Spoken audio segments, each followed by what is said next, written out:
मिठासपुर की आखिरी candy, candy बाबा की कहानी। एक गांव जहां मुस्कानें सूख चुकी थीं, बहुत दूर पहाड़ों और खेतों के बीच बसा था एक सुंदर लेकिन उदास गांव, मिठासपुर। नाम सुनकर लगता था जैसे यहाँ हर गली में मिठास और खुशी बहती होगी, लेकिन हकीकत इसके बिल्कुल उलट थी। यहाँ के लोग तनाव, गरीबी और अकेलेपन से घिरे हुए थे। बच्चे खिलौनों की जगह जिम्मेदारियां उठाते थे।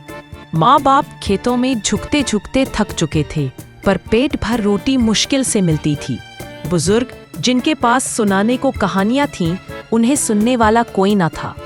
गांव में न कोई मेले थे, न त्योहारों की धूम, बस एक थकी हुई खामोशी हर गली में चलती थी। फिर एक दिन कुछ बदला। एक सुबह गांव के पुराने कुएं के पास, जहां बरसों से कोई कुछ बेचने नहीं आया था, लोगों ने देखा वहां एक छोटी सी लकड़ी की दुकान बन गई है, बिल्कुल सादी, बिना कोई रंग बिरंगी सजावट। दुकान के सामने एक व्यक्ति बैठा था, सांवला आदमी, आंखों में सुकून और चेहरे पर मुस्कान।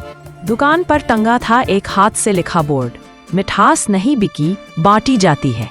कैंडी नहीं, शांति है, मुफ्त में मिलती है अगर दिल से ली जाए।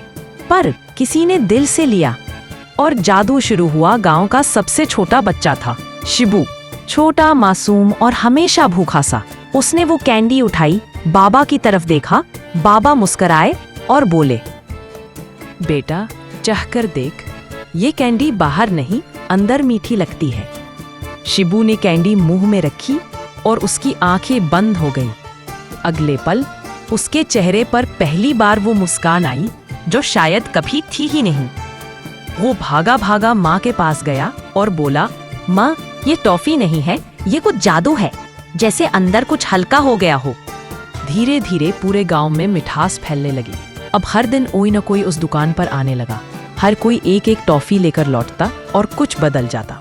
बच्चे जो आपस में लड़ते थे, अब मिलकर खेलते थे। महिलाएं जो दिन भर थकान में डूबी रहती थीं, अब गीत गुनगुनाने लगी।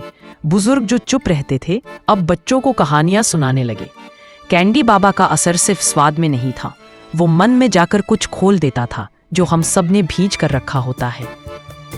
गांव की जिंदगी लौट आई। कुछ ही दिनों में पूरा गांव बदल गया। खेतों में हल्की हंसी गूंजने लगी। चौपालों पर फिर से लोग बैठने लगे। त्योहारों की तैयारी शुरू हो गई।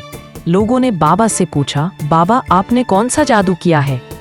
बाबा बोले, मैंने कुछ नहीं किया, मैंने बस तुम्हें तुम्हारा अपना मीठा दिल याद दिलाया है। और एक सुबह बाबा नहीं थे, सब कुछ अच्छा चल रहा था। पर एक दिन जब लोग रोज की तरह कैंडी लेने पहुंचे, दुकान बंद थी। न बाबा थे न कैंडी, बस एक खाली लकड़ी की पेटी रखी थी और उस पर एक छोटा सा पेपर टेप किया गया था। लोग समझ ही नहीं पाए। गांव फिर से एक पल के लिए शांत हो गया, पर इस बार वो खामोशी डराने वाली नहीं थी, बल्कि भावुक थी। शिबू की वापसी और आखिरी कैंडी। शिबू जो हर रोज कैंडी लेने आता था, उसी जगह जाकर बैठ गया। उसने आंखें बंद की और बाबा की मुस्कान याद की। हवा चली और एक कागज का टुकड़ा उड़ता हुआ उसके पैरों के पास आकर गिरा। वो चिट्ठी थी, कैंडी बाबा की लिखावट में।